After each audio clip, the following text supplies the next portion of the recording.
Bien. Nous reprenons nos travaux. Madame la Présidente, je vous souhaite la bienvenue dans notre commission. Notre commission doit examiner prochainement le projet de loi d'approbation des comptes de la Sécurité sociale pour l'année 2023. Les 18 et 19 juin, elle se réunira à 3 reprises pour le printemps social de l'évaluation. Et donc, nous inaugurons nos travaux sur l'exécution, s'il vous plaît, et l'évaluation des lois de financement avec la Cour des comptes. Je remercie donc la présidente Amaillon de nous présenter ce matin les rapports de la Cour sur la certification des comptes pour 2023 et sur l'application des lois de financement de la sécurité sociale. Madame la Présidente, après votre exposé, je passerai la parole à notre rapporteure générale Stéphanie Rist, puis aux orateurs de groupe, et ensuite aux autres députés. Et vous pourrez ensuite répondre à l'ensemble de leurs questions, si cela vous convient. Merci beaucoup. Je vous passe donc la parole sans plus attendre, Madame la Présidente. Merci, Madame la Présidente. Madame la rapporteure générale, Mesdames et Messieurs les députés, je suis heureuse de vous présenter aujourd'hui l'édition 2024 du rapport d'application des lois de financement de la sécurité sociale. Et je voudrais tout d'abord remercier les rapporteurs qui ont contribué à ce travail. Nicolas Fourier, conseiller maître rapporteur général du RALS, Axel Mébon, auditeur, que vous connaissez sans doute puisqu'il vient de cette maison, rapporteur général adjoint, Jean-Luc Fulachier, président de la première section, et derrière moi, Serge Moguerou, qui préside aux travaux de certification des comptes de la sécurité sociale. Ce qui concerne le RALS, comme vous le savez, ce rapport d'application des lois de financement de la sécurité sociale est une obligation de la Cour dans le cadre de sa mission constitutionnelle d'assistance au Parlement. Depuis l'an dernier, notre rapport accompagne, vous l'avez dit, le projet de loi d'approbation des comptes de la sécurité sociale dans l'objectif d'éclairer les parlementaires que vous êtes sur l'exécution des recettes et des dépenses sociales. Cette année, nous avons structuré notre rapport autour de 3 axes. Une première partie traditionnelle qui est la partie financière, consacrée donc à la situation financière de la sécurité sociale et à l'ONDAM. Une deuxième partie qui analyse 5 domaines dont l'évolution récente en recettes et en dépenses a eu des incidences importantes sur les déficits sociaux. Et une troisième partie qui examine à travers 5 exemples les moyens d'améliorer la qualité et l'efficacité de la dépense publique pour la sécurité sociale. En préambule, je voudrais vous présenter en 2 mots une synthèse de la certification des comptes de la sécurité sociale pour l'exercice 2023, qui se traduit dans l'avis que nous devons rendre et que nous rendons dans ce RALS sur la cohérence des tableaux d'équilibre et le tableau de situation patrimoniale. Donc, il faut bien distinguer les tableaux d'équilibre qui correspondent à des comptes de résultats combinés qui couvrent l'ensemble des régimes obligatoires de base et le Fonds de solidarité vieillesse, du tableau de situation patrimoniale qui est une sorte de bilan et qui intègre l'amortissement de la dette sociale par la CADES et la mise en réserve de recettes par le Fonds de réserve des retraites. La Cour estime que les tableaux d'équilibre fournissent une représentation cohérente des recettes, des dépenses et du solde qui en découle. Toutefois, j'attire votre attention sur les comptes de la branche famille. Vous vous souvenez que l'an dernier, nous avions refusé de certifier les comptes de la branche famille. Cette année, nous nous déclarons dans l'impossibilité de les certifier. Pour quelles raisons ? Pour les raisons suivantes. Nous avons constaté indéniablement des progrès réalisés par la branche famille depuis la non-certification de l'année dernière, notamment dans le contrôle interne. Mais ces progrès, pour tangibles qu'ils soient, ne se répercutent pas, ne se traduisent pas encore dans la comptabilité, en tout cas dans les comptes 2023. C'est la raison pour laquelle nous avons prononcé une impossibilité de certifier. Nous notons plus globalement des faiblesses persistantes dans les dispositifs de contrôle interne, ainsi que des difficultés comptables qui affectent la fiabilité des comptes retracés dans les tableaux d'équilibre.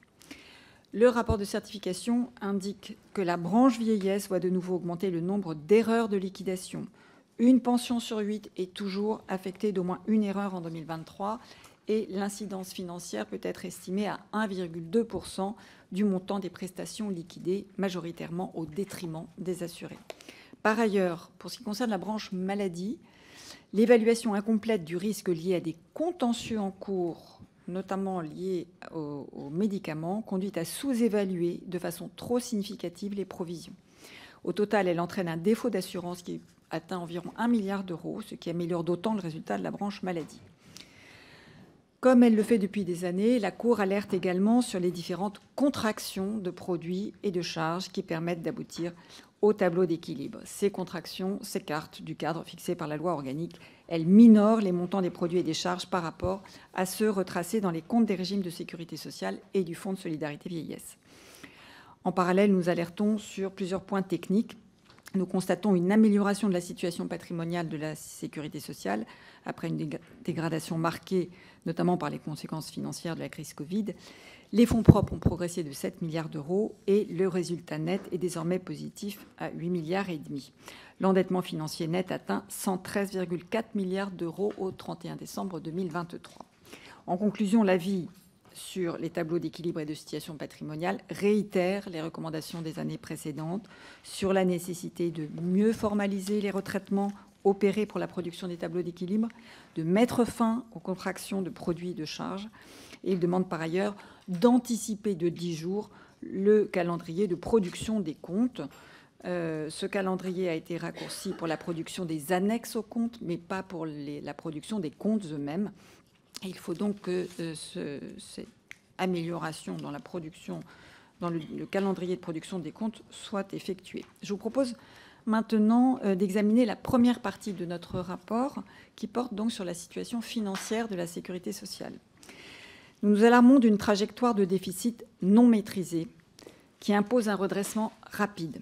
La fin de la crise sanitaire et la croissance économique des 2 dernières années ont certes permis une résorption du déficit de la sécurité sociale, une certaine résorption, après les sommets atteints en 2020 et 2021. Mais le rythme de cette amélioration s'essouffle.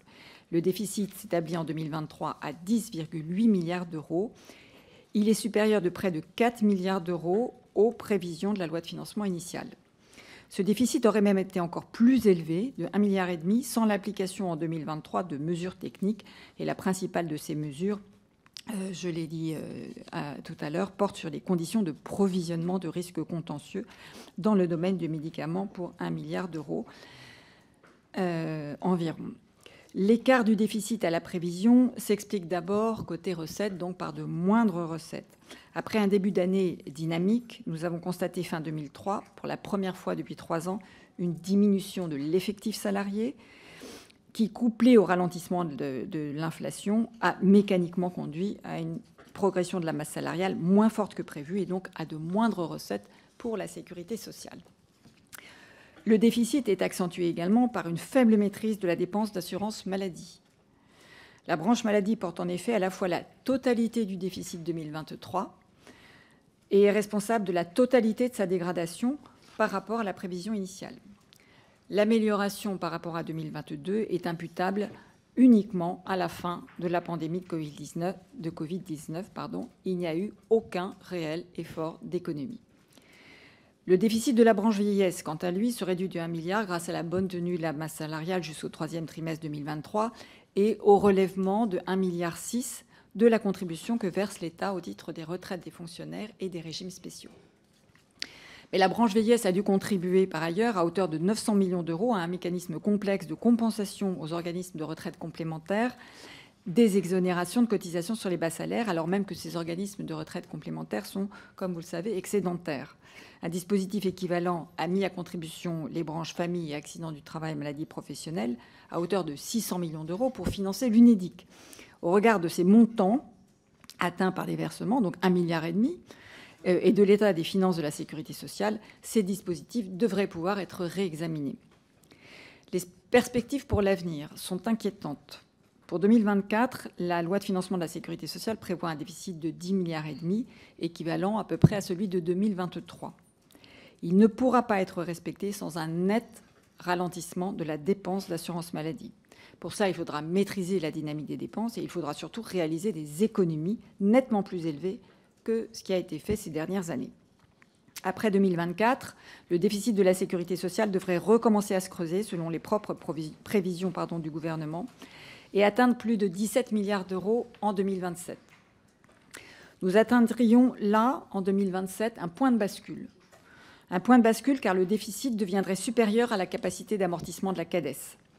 La dette sociale recommencerait à croître sans aucune perspective tracée de retour à l'équilibre, ce qui est totalement inédit. Cette aggravation continue serait principalement portée par le déficit de la branche vieillesse. En effet, la loi portant réforme des retraites ne produira l'essentiel de ses effets qu'après 2027. Elle n'a en outre que très partiellement traité la question de l'équilibre de la CNRACL, la Caisse des agents fonctionnaires des collectivités locales et des agents hospitaliers, qui portera à elle seule les 3/4 du déficit de la branche en 2027.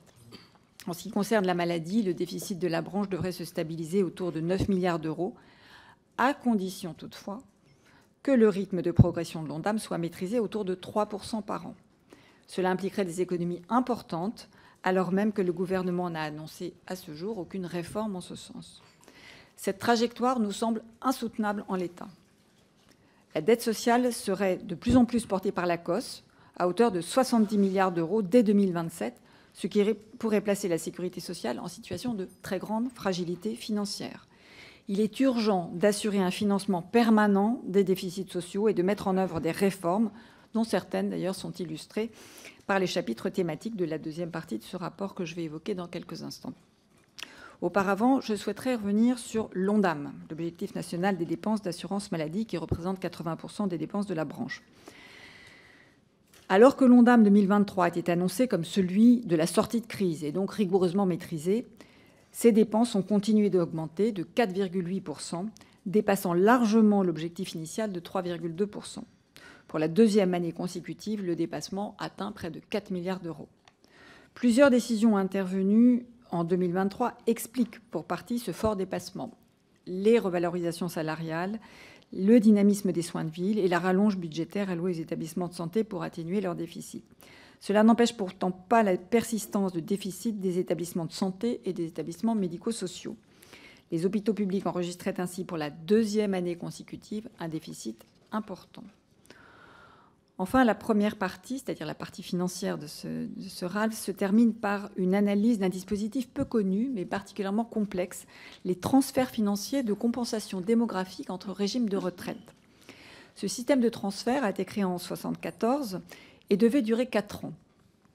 Il s'agissait alors de prendre en compte les effets sur l'affiliation des actifs des mutations économiques avec le déplacement des emplois du secteur primaire vers les secteurs secondaires et tertiaires.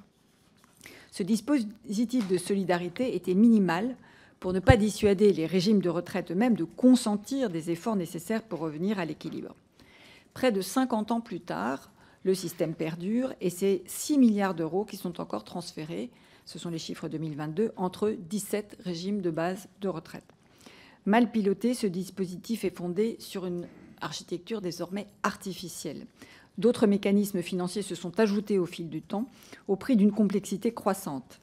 Les récentes réformes de retraite ont ajouté des règles au dispositif pour éviter de modifier les montants transférés dans des conditions qui confinent, selon nous, à l'arbitraire. Parmi plusieurs scénarios examinés, la Cour propose de supprimer ce dispositif et de le remplacer par des règles d'équilibrage entre régimes plus limités et plus simples. Cela serait sans effet sur les comptes de la branche vieillesse. J'aborde maintenant la deuxième partie de notre rapport d'application des lois de financement de la sécurité sociale. En deuxième partie, la Cour porte à la connaissance des citoyens, du gouvernement et du Parlement des sources d'économies potentielles et de dynamisation des recettes dont la mise en œuvre participerait au rétablissement des comptes de la sécurité sociale. Nous avons d'abord examiné les niches sociales sur les compléments de salaire. Il existe depuis longtemps des aides directes versées par les employeurs aux salariés, comme les titres restaurants, les chèques vacances, les chèques emploi-service, etc. Depuis la crise des Gilets jaunes, pour soutenir le pouvoir d'achat des salariés, l'État a étendu le périmètre de ces compléments de salaire, notamment en créant la prime de partage de la valeur, et a réduit le rendement des taxes compensatoires affectées à la sécurité sociale pour compenser le manque à gagner résultant de ces niches sociales. Les heures supplémentaires sont en outre, comme vous le savez, exonérées depuis 2019 de cotisations salariales et patronales. Depuis 2018, la progression des compléments de salaire est devenue nettement plus rapide que celle des salaires de base. Autrement dit, ces compléments se substituent en partie aux augmentations de salaire. Tous ces dispositifs, qui représentaient 87 milliards et demi versés aux salariés en 2022, ont été créés sans objectif macroéconomique précis et disposent de régimes sociaux dérogatoires. S'ils ont été utiles en période de crise, ils privent aussi la sécurité sociale de ressources pérennes nécessaires. La perte de recettes totale peut ainsi être estimée pour 2022 à 18 milliards d'euros pour la sécurité sociale. C'est 8 milliards de plus qu'en 2018, non compensés par l'État. Une telle augmentation du manque à gagner pour la sécurité sociale est supérieure au creusement de son déficit hors Covid entre 2018 et 2022. C'était le schéma qui s'affichait tout à l'heure, qui s'affiche à l'écran et qui montre que les ordres de grandeur sont à peu près les mêmes. L'extension des compléments de salaire depuis 2018 retarde donc fortement le retour à l'équilibre financier de la sécurité sociale.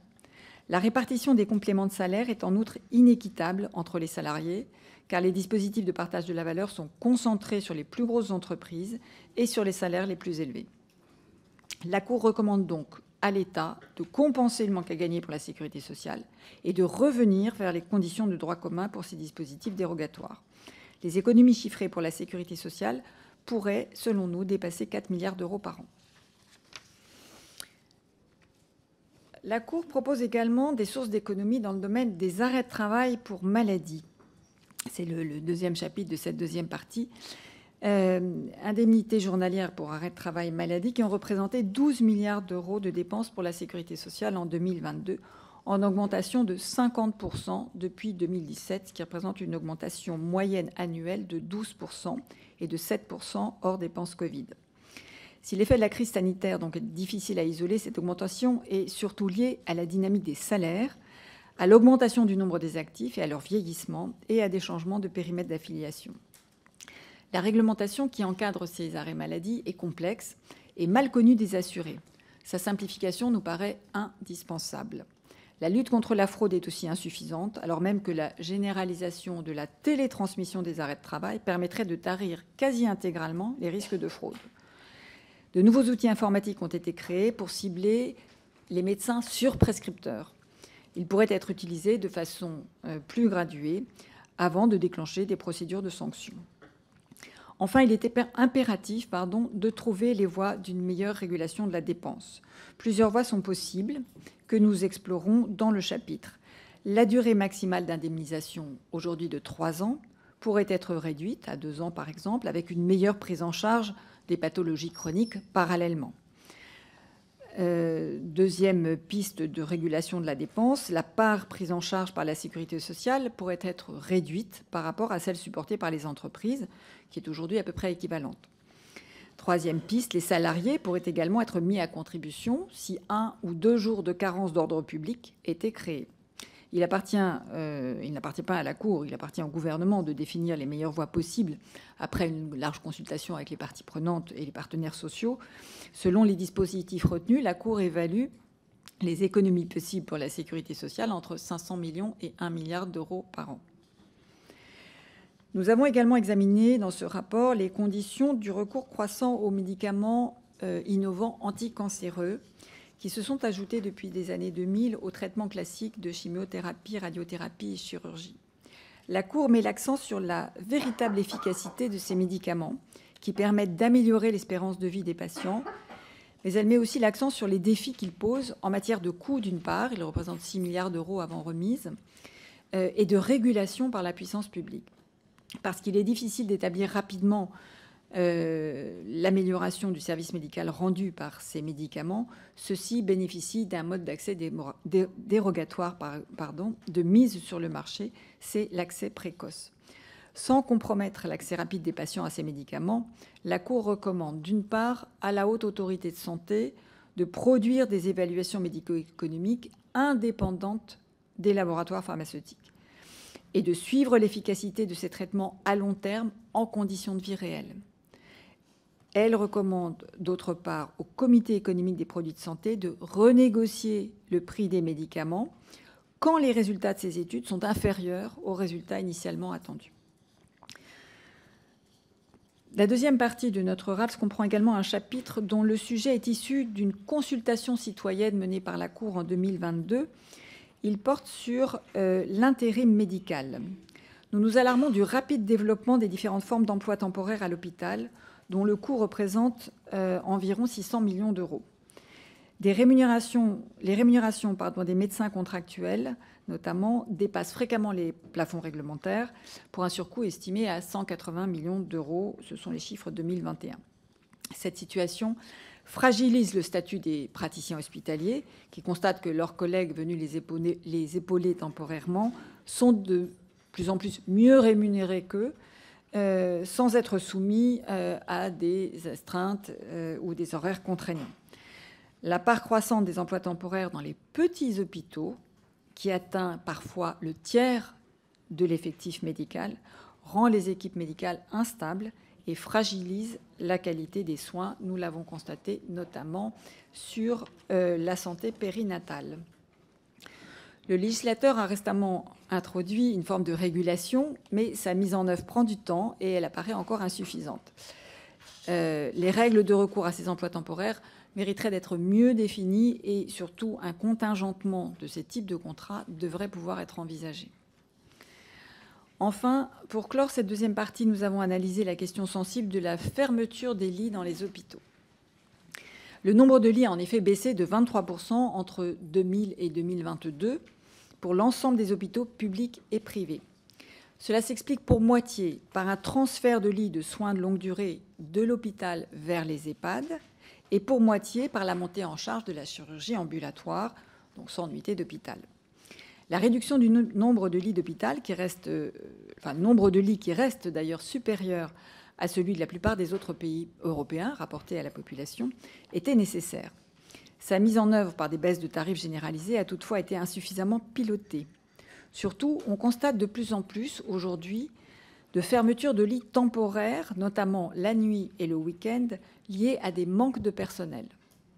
Nous recommandons d'améliorer le recensement en temps réel des lits réellement disponibles. Ce recensement n'existe pas et il a fallu à la Cour de nombreux mois de recoupement de chiffres et d'investigations sur place pour connaître ces lits disponibles.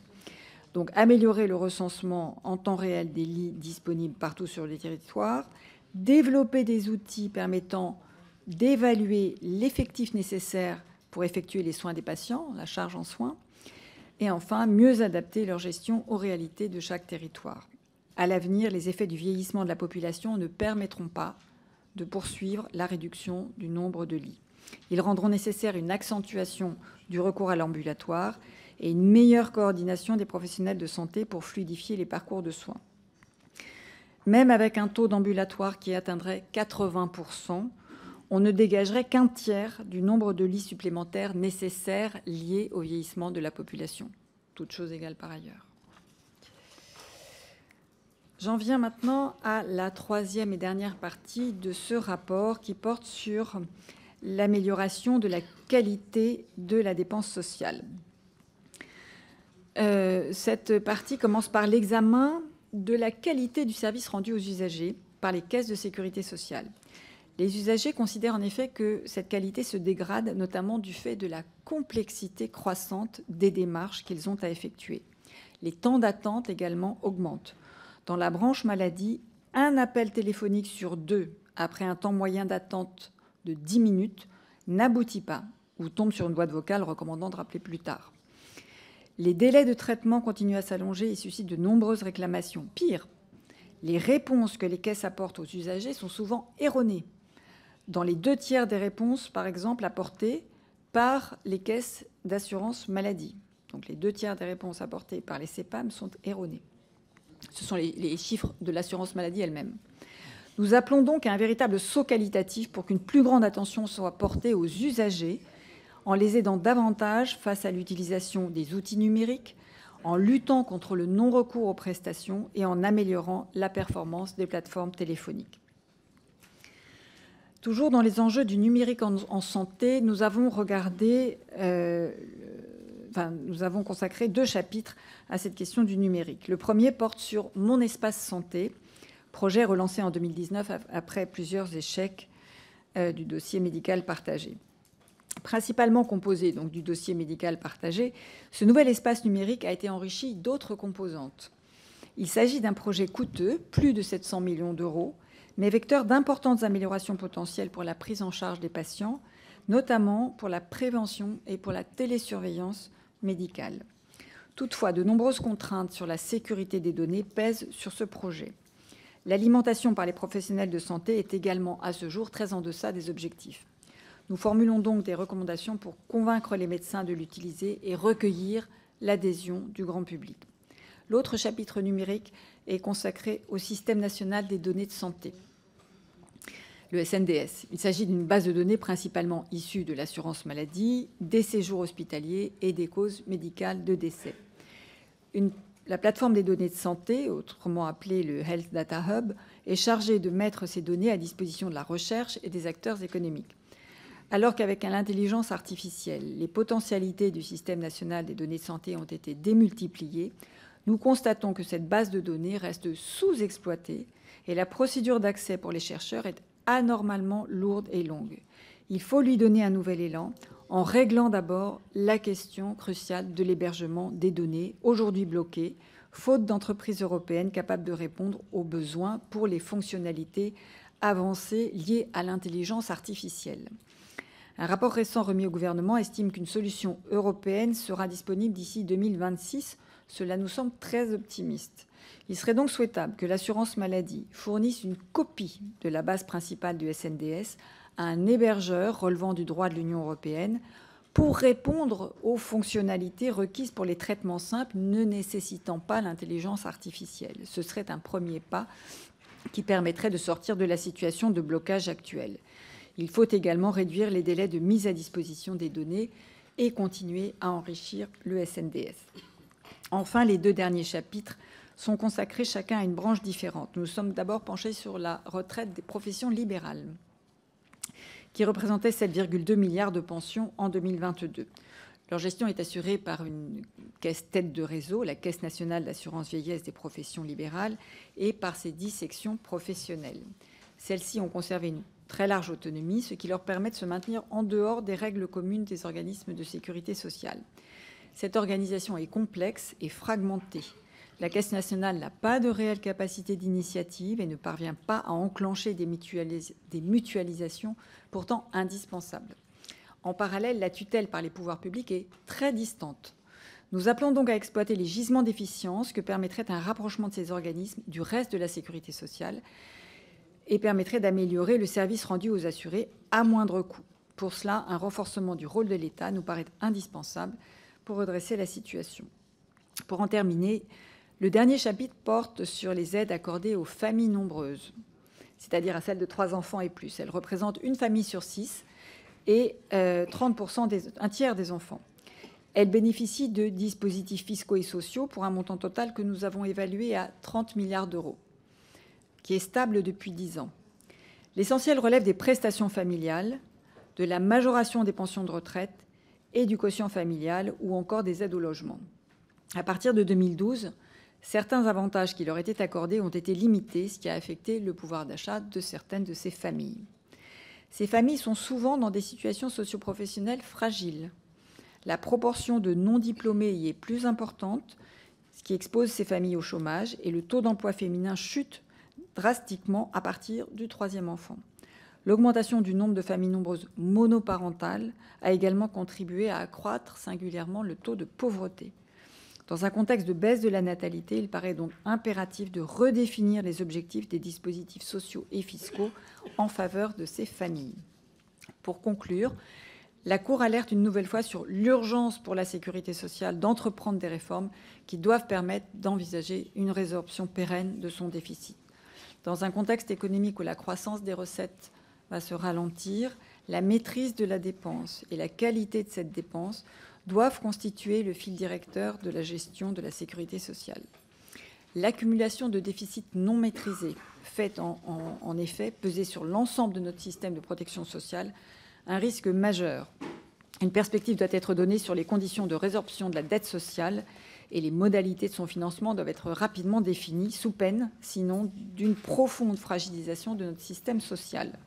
Alors que la Cour est engagée, sur la proposition du Premier ministre, dans un exercice de revue des dépenses sociales qui sera rendu public fin juin, nous devons nous assurer de la qualité de cette dépense indispensable pour préserver la cohésion sociale de notre pays. Je vous remercie de votre attention et nous nous tenons à votre disposition pour répondre à vos questions. Merci Madame la Présidente. Nous allons écouter les orateurs des groupes. Oui, pardon, Madame la rapporteure générale auparavant. Merci Madame la Présidente de la 6e Chambre, mes chers collègues. Comme l'année dernière, je vous remercie pour la présentation de ce rapport ainsi que pour la qualité constamment renouvelée de vos travaux.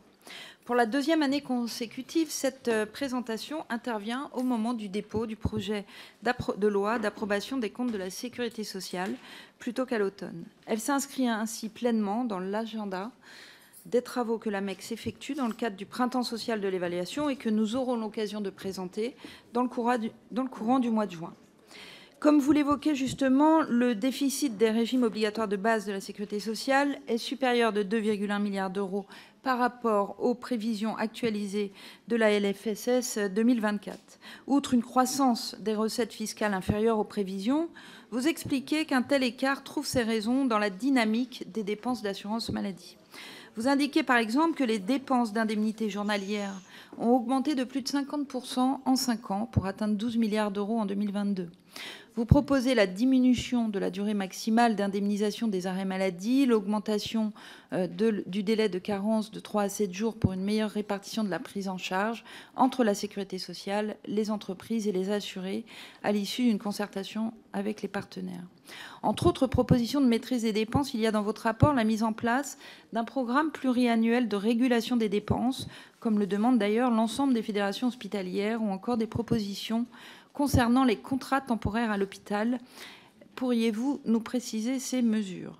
Il est également décrit la nécessité de la poursuite du virage ambulatoire qui supposera une amélioration de la coordination au plan territorial de l'ensemble des secteurs hospitaliers, médico-social et de ville.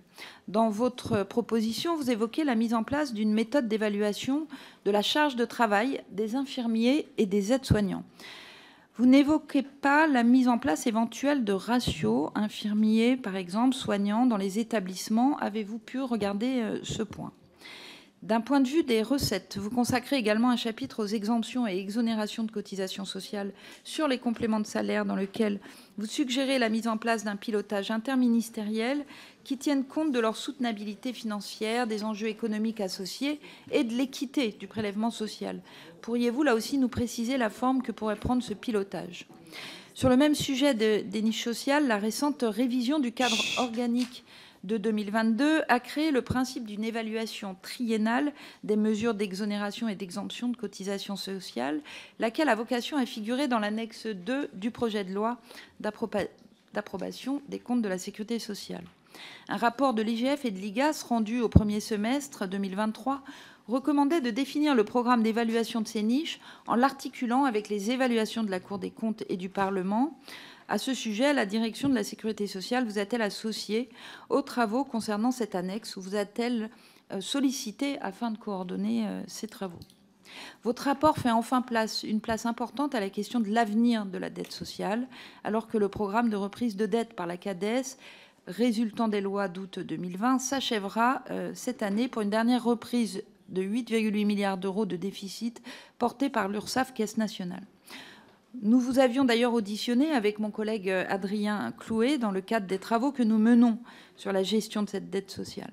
Vous estimez que la trajectoire financière de la sécurité sociale est insoutenable et que, sans mesure de redressement, même une prolongation indéfinie de la CADES permettrait à peine de stabiliser la dette sociale à son niveau actuel. Pourriez-vous nous préciser les raisons qui vous permettent d'aller dans ce sens? Je vous en remercie.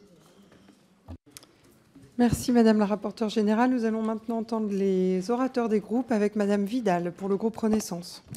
Merci Madame la Présidente, Madame Amaillon, Messieurs Merci beaucoup pour les éléments de ce rapport que vous avez présenté, car nous sommes toutes et tous ici très attachés au contrôle de l'exécution et de l'application des lois de financement de la sécurité sociale, ainsi qu'à l'évaluation de nos politiques publiques.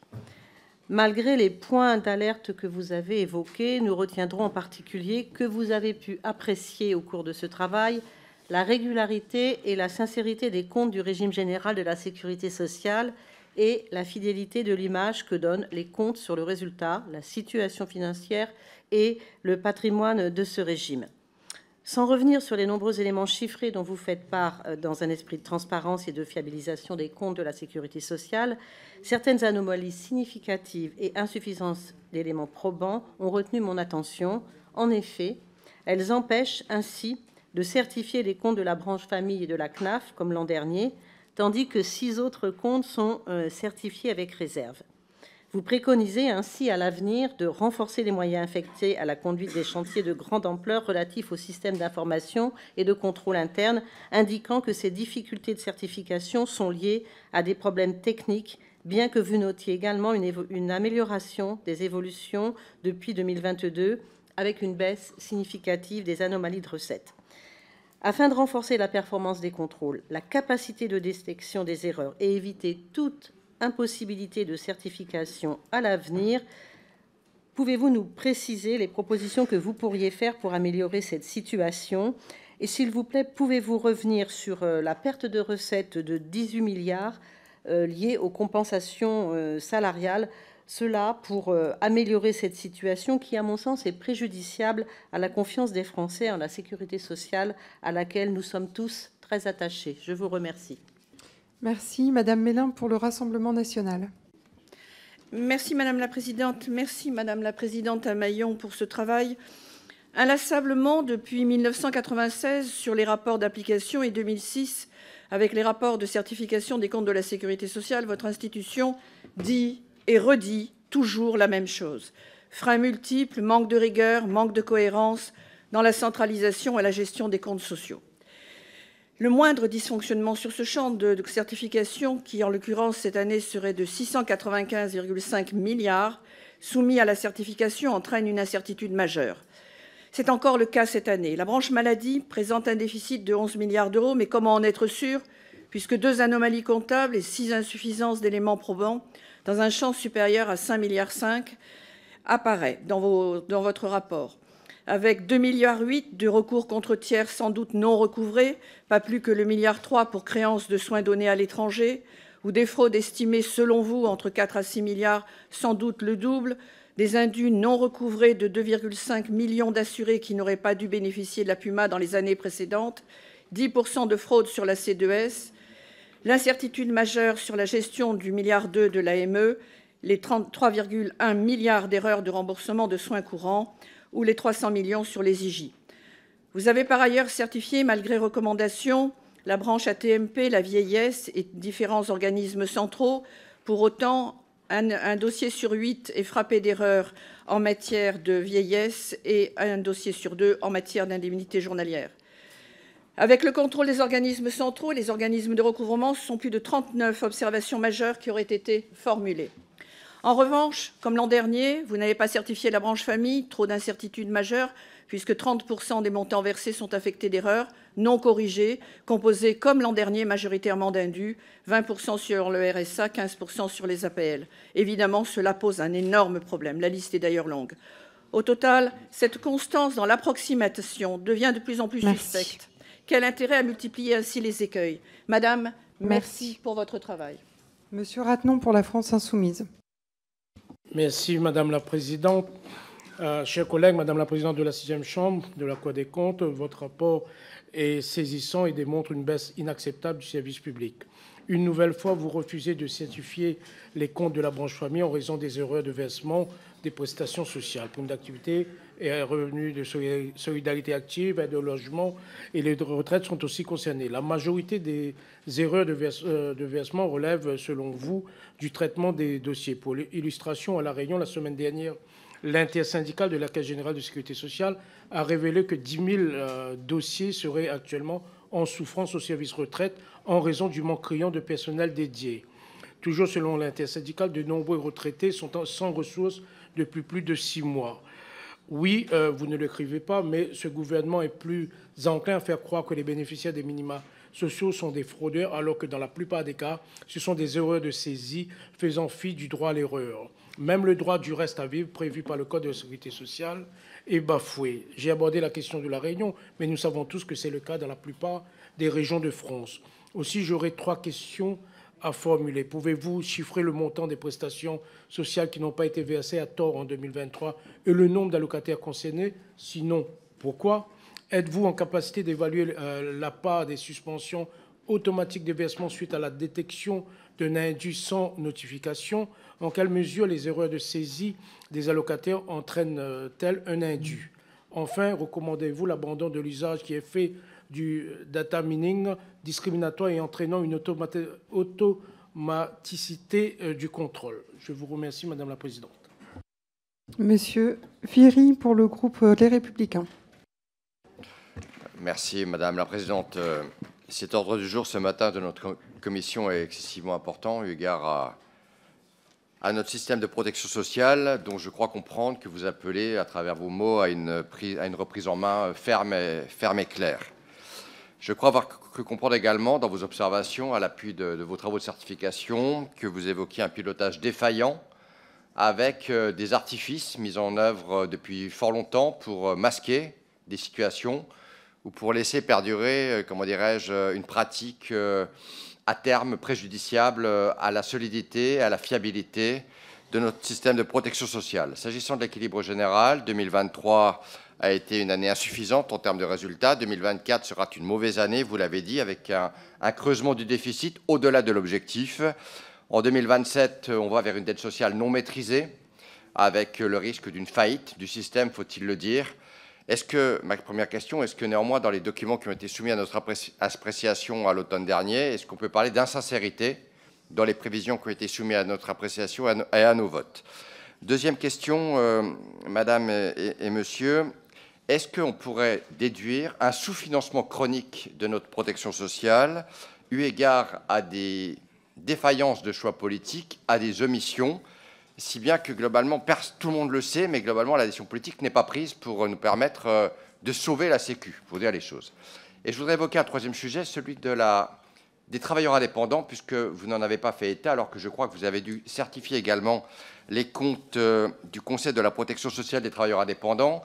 Et je fais le lien avec la qualité de la dépense sociale. On a bien pu comprendre qu'il y avait une détérioration au préjudice des usagers. Une des raisons politiques de la création du RSI était d'être plus transparent et plus fiable pour les commerçants, pour les artisans. Est-ce que vous pourriez en dire quelques mots, puisque vous n'en avez pas dit mot dans votre présentation liminaire, Madame la Présidente? Merci, Monsieur Isaac Sibyl, pour le groupe démocrate. Merci, Madame la Présidente. Madame la Présidente, chers collègues, merci pour la qualité de ce rapport qui éclairera aussi celui que nous menons dans le cadre de la MEX sur la dette sociale. Mon propos se portera sur l'assurance maladie. D'une part, la santé des Français se dégrade. Le taux d'ALD a augmenté de 4% et celui des maladies chroniques de 6%. D'autre part, le système de santé ne parvient plus à répondre aux besoins de l'ensemble des Français et au mur démographique qui se dessine devant nous. Le déficit se creuse inévitablement, s'élève aujourd'hui à 11 milliards et pourrait atteindre 17 milliards en 2025. Nous, législateurs, nous ne sommes pas sans responsabilité dans cette situation. Chaque année, lors du PLFSS, nous ne votons pas un budget, mais un objectif de dépense qui est un indicateur de dépense systématiquement dépassé, car ne prenant pas en compte les besoins de santé. Le déficit est-il lié à un problème conjoncturel, comme dans les années Covid, ou plutôt pas un problème structurel lié à un sous-financement des besoins et à une absence d'arbitrage concernant les dépenses? Vous chiffrez ce sous-financement à 9 milliards. Une refonte de notre système de santé s'impose. La santé n'est pas que du soin. Depuis des décennies, nous produisions et consommons toujours plus de soins, et ceci sans outils efficaces de régulation. Vous le montrez.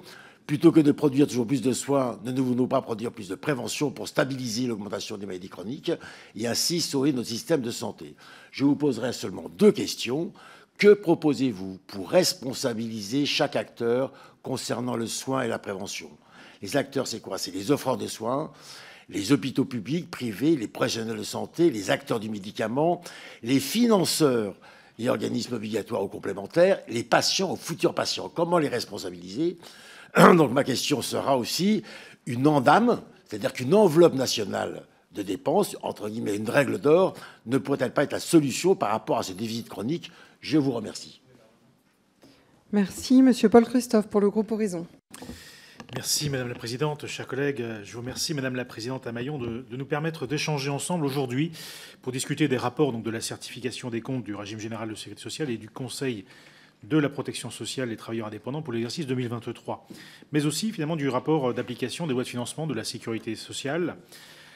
Ce dernier, d'ailleurs, est particulièrement éclairant pour notre capacité à maîtriser et prévoir les dépenses de la sécurité sociale dans un contexte de demande de soins croissants, vous l'avez dit, et de pression financière accrue, soulignant la nécessité de poursuivre les réformes engagées pour la viabilité à long terme de notre système. C'est bien là tout l'enjeu.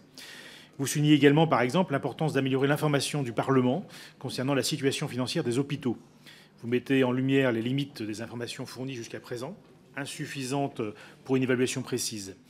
La nouvelle annexe au PLFSS introduite en 2022 vise à mieux informer le Parlement, mais nécessite encore des enrichissements pour offrir une vision complète. Aussi, le chapitre 7 du rapport aborde la lutte contre les fraudes aux prestations sociales. Si des mesures législatives et administratives commencent à produire des résultats sur le terrain, vous insistez sur la nécessité d'un changement d'échelle pour tarir les sources de fraude systémique et renforcer les contrôles. Vous avez évoqué tout à l'heure notamment la question des arrêts maladie. Cela dit, pourriez-vous nous préciser ce que vous entendez finalement par un changement d'échelle dans la lutte contre les fraudes aux prestations sociales, en particulier sur les actions nouvelles à entreprendre et les améliorations à apporter aux mécanismes de contrôle existants, que cela soit en termes d'augmentation des moyens dédiés à la lutte contre la fraude elle-même ou le renforcement des sanctions? Je vous remercie. Merci, Monsieur Delaporte, pour le groupe socialiste. Merci Madame la Présidente de la 6e Chambre, chers collègues. Je voulais d'abord vous remercier pour la qualité de votre travail et la sincérité de vos propos. Cette mission, elle est importante puisqu'elle permet de contrôler de manière indépendante les compétences de gestion du gouvernement et donc aussi de l'argent public. Et force est de constater que l'impossibilité de certifier les comptes de la branche famille est tout sauf anodine. Vous l'avez dit tout à l'heure, pour la première fois, le déficit de la sécurité sociale est plus important que ce que rembourse chaque année la CADES. Il n'y a donc plus de maîtrise de la trajectoire de la dette sociale. Est-ce à dire que l'État a déshabillé les recettes de la sécurité sociale? Ce sera ma première question. Par ailleurs, la Cour écrit que le montant des erreurs non corrigées pour les actions de contrôle interne est toujours élevé, en détaillant ainsi que 5,5 milliards de versements indus, mais aussi de prestations non versées à tort, ont été constatés à la fin de 2023, qui ne seront jamais régularisées. Ces erreurs représentent 7,4% du montant des prestations et concernent notamment le RSA, la prime d'activité, les aides au logement. Et en particulier, un quart des montants versés au titre du RSA est entaché d'erreurs. Alors que le gouvernement a entamé une réforme du RSA qui va précariser encore plus, tout le monde, tout l'indique, les allocataires du RSA. Comment faire? Comment y remédier? En outre, un chiffre m'a interpellé. 2 tiers des réponses des caisses, CPAM, retraite ou CAF, aux usagers sont erronées. Comment y remédier également? Alors même que le gouvernement contribue au saccage de nos droits sociaux, sa réforme du RSA, je l'ai dit, va contribuer peut-être à renforcer cela. Comment voyez-vous les choses évoluer? Enfin, avez-vous des projections de stabilisation des données pour 2024? Est-ce que, finalement, il y a un engagement des différentes caisses, et en particulier des CAF, pour corriger éventuellement ces trajectoires? Voilà, je vous remercie, en tout cas, pour ce travail d'utilité publique qui ne fait malheureusement que traduire la faiblesse ou l'affaiblissement de notre État social.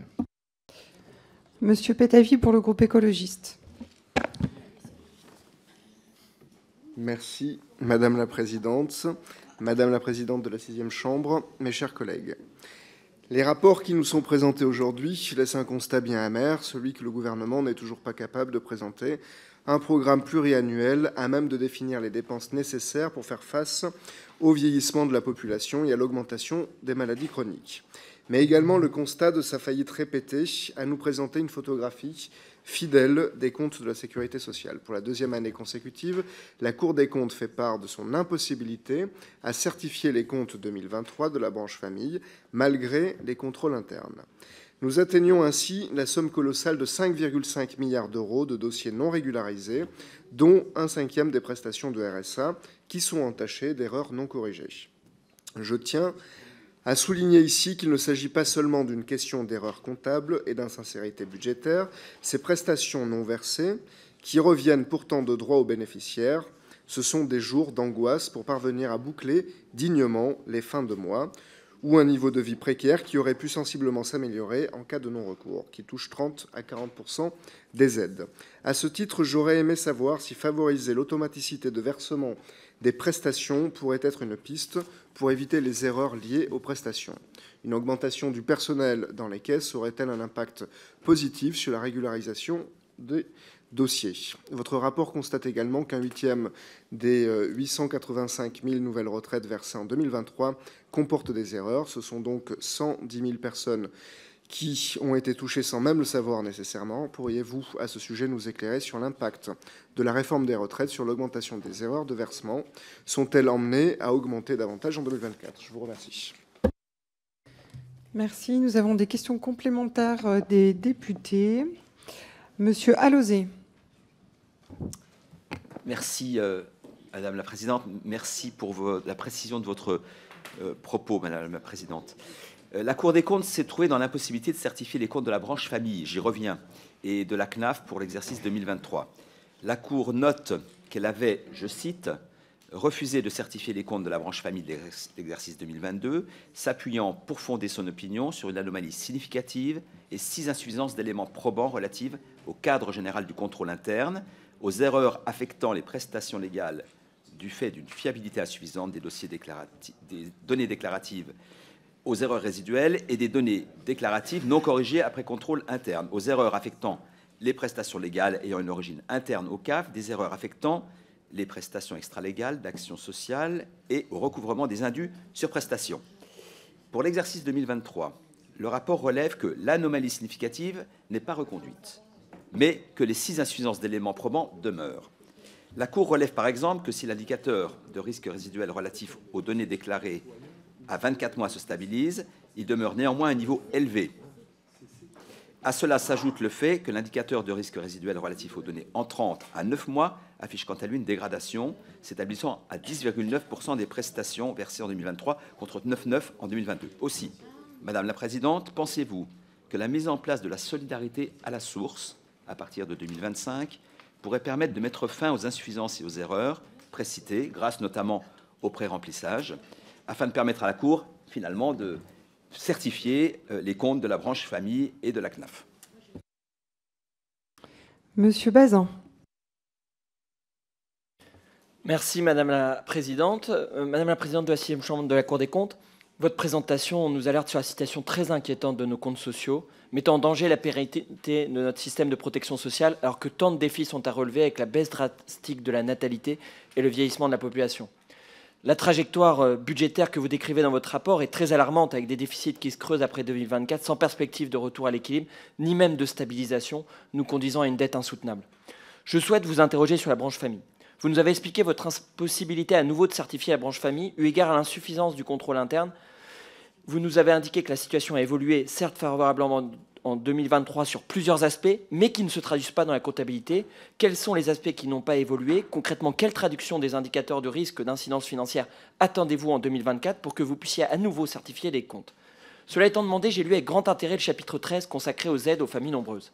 Vous évoquez les coûts indirects liés à l'enfant, constitués de pertes de revenus et d'occasions d'évolution de professionnels manqués qui peuvent affecter les parents ayant choisi de libérer le temps nécessaire pour s'occuper de leurs enfants.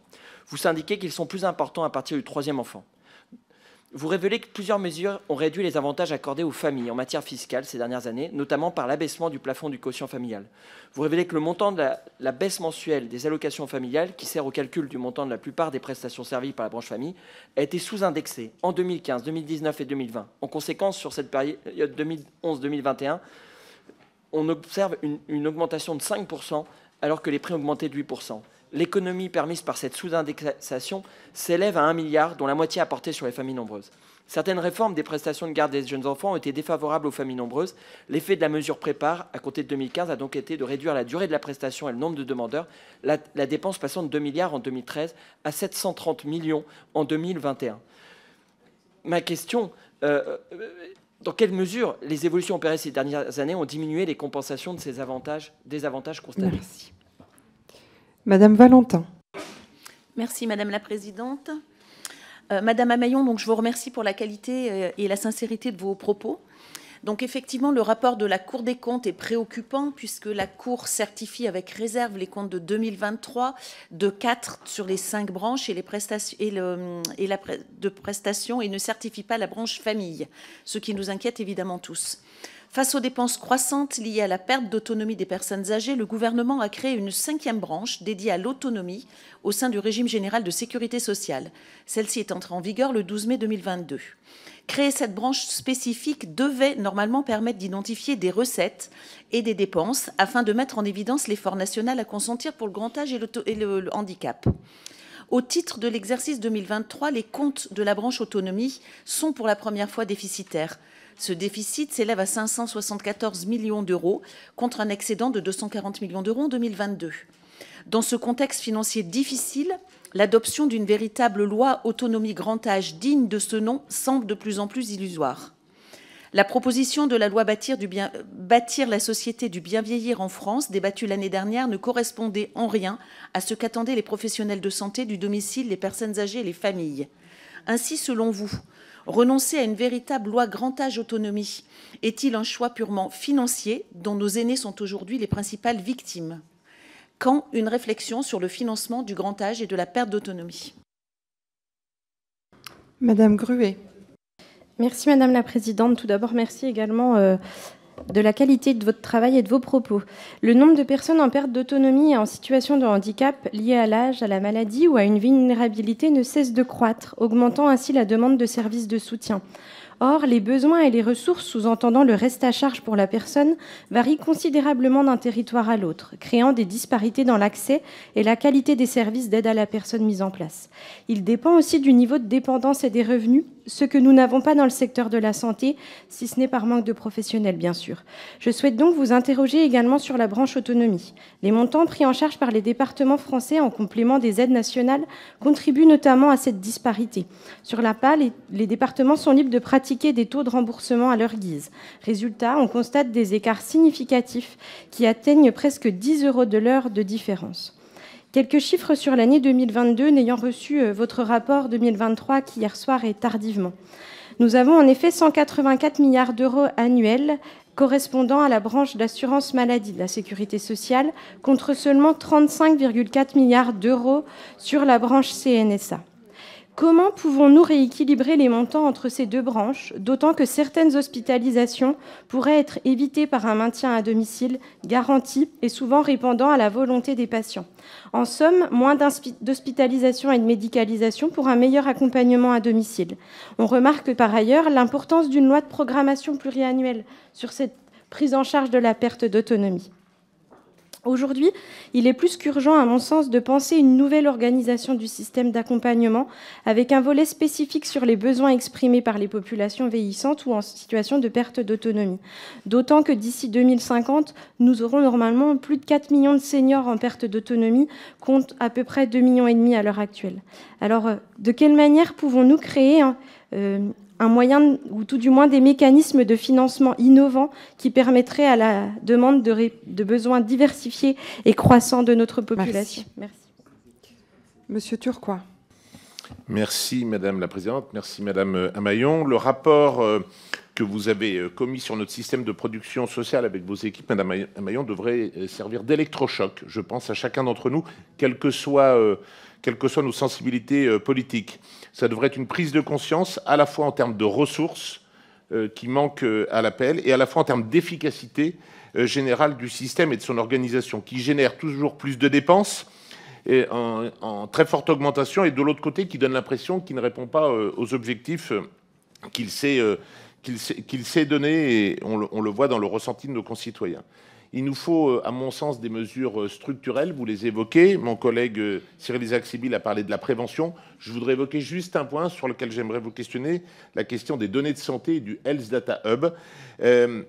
J'aimerais savoir comment vous avez pu analyser et particulièrement pointer les blocages, parce que je vois des blocages sur l'accès aux entrepôts de données hospitaliers, qui me semble, les données hospitalières sont peu partagées. La question des serveurs, et clairement vous ne l'avez pas cité, mais c'est la question de l'implication de l'entreprise Microsoft qui permet de générer les données. Et puis, je vois aussi des blocages du côté de la CNIL qui me semble que je peux comprendre, mais qu'on devrait pouvoir surmonter avec des données anonymisées, parce que la très grande qualité de nos données, qui est reconnue de par le monde entier, permettrait de tirer des enseignements puissants, à mon sens, pour optimiser notre système de santé qui en a bien besoin. Merci à vous. Madame Dubré-Chirat.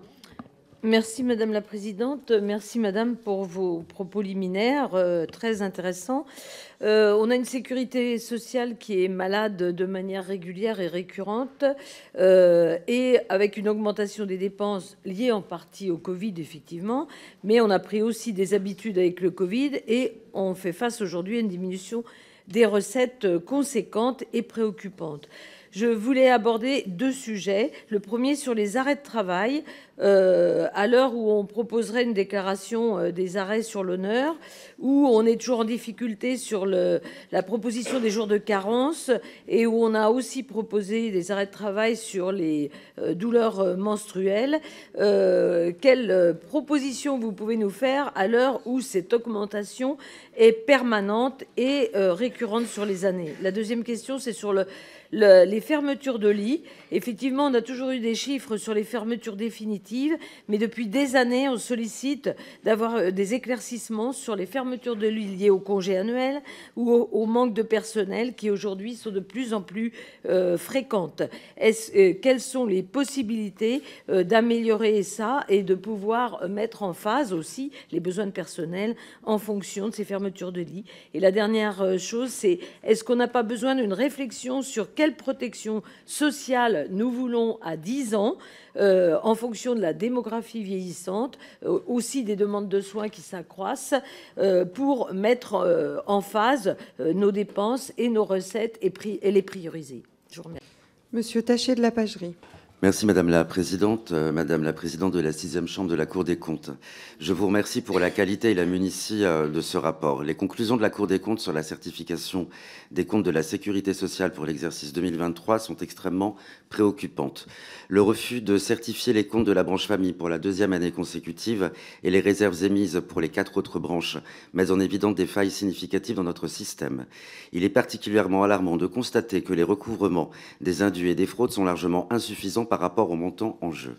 5,5 milliards pour les prestations versées à tort sans recouvrement dans la branche famille, représentant 7,4% du montant total des prestations versées. 4,8 pour le taux de recouvrement des indus frauduleux de cette même branche, ce qui représente 3,7 milliards d'euros de pertes pour l'État. Pour la branche maladie, le montant du taux de recouvrement réel des indus frauduleux s'est élevé à 287 millions d'euros, correspondant à seulement 17% de la somme totale versée à tort. En ce qui concerne l'aide médicale d'État, selon le rapport, les erreurs d'attribution ne donnent pas lieu à notification ni à fermeture du droit.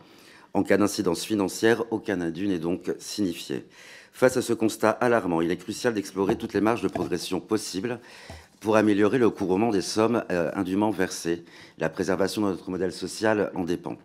Pouvez-vous nous expliquer les principaux défis rencontrés dans le recouvrement des prestations indûment versées à des bénéficiaires résidant en France, mais également à l'étranger, et quels sont les leviers spécifiques pour augmenter ce taux de recouvrement, notamment dans les branches famille et maladie, dans lesquelles les montants atteignent des sommets? Je vous remercie. Monsieur Gernigon. Merci Madame la Présidente. Merci Madame la Présidente de la 6e Chambre de la Cour des comptes pour la présentation de ce rapport qui nous enrichit tous et à la fois nous alerte. Dans ce rapport, à un moment, vous évoquez la réduction du nombre de lits à l'hôpital et vous dites entre stratégie et contrainte, et vous évoquez qu'il est nécessaire de définir un plan d'action visant à limiter les hospitalisations évitables des personnes âgées de plus de 75 ans. Sur le terrain, j'entends certains services dans les hôpitaux qui sont engorgés du fait que 40 à 50% des lits sont occupés justement par des personnes âgées qui n'ont pas à être présentes dans ces services. Alors, ma question, avez-vous chiffré le coût annuel de ces hospitalisations évitables, sachant qu'une journée d'hospitalisation, à mon sens, coûte environ 1 500 €, coût qui pourrait être mis en comparaison du coût de l'organisation et du renforcement de ce qu'on appelle le virage domiciliaire, vieillir à domicile, qui est le souhait des personnes en perte d'autonomie. Je vous remercie. Monsieur Clouet. Merci, mesdames les présidentes. Je voudrais revenir sur un instrument qui a été un petit peu survolé, mais qui me paraît important parce que ce n'est pas un outil neutre, c'est celui du data mining, qui est évoqué, donc pages 76 et 82 de votre rapport. Pour le rappeler à celles et ceux qui nous écoutent, le data mining, c'est l'idée qu'on fait des modèles statistiques qui sont prédictifs, c'est-à-dire on observe ce qui s'est passé auparavant, on prend un ensemble de données et on en tire des conclusions sur ce qu'il faut regarder pour imaginer ce qui va se passer demain. Ça, c'est le principe général. En l'espèce, c'est notamment en usage dans la branche famille. Et l'idée, c'est de cibler des incohérences, c'est-à-dire des erreurs de saisie. Dans la plupart des cas, les incohérences ne sont pas forcément intentionnelles. Il s'agit de regarder le décalage entre ce qu'on attend et ce qu'on observe réellement. Et à partir de ce décalage, calculer des scores de risque, c'est-à-dire les populations pour lesquelles il y a souvent ce décalage qui a lieu par rapport à celles où il est moins souvent observé. Et ça conduit à la situation qu'on connaît, des suspensions directes d'allocation et de versement, non pas parce que les gens auraient fraudé, mais parce qu'il y a un écart entre ce qu'on attend et ce qu'on voit. Et il me semble qu'on a un vrai risque avec ce type de dispositif de nager en pleine dystopie, ce qu'on appelle très couramment des discriminations algorithmiques.